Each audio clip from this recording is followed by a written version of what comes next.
So I just bought this today, and first time washing, the whole boots ripped off.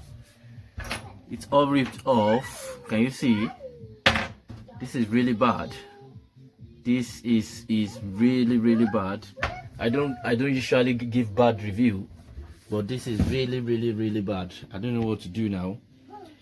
It stopped washing and stopped spinning, and I don't just know.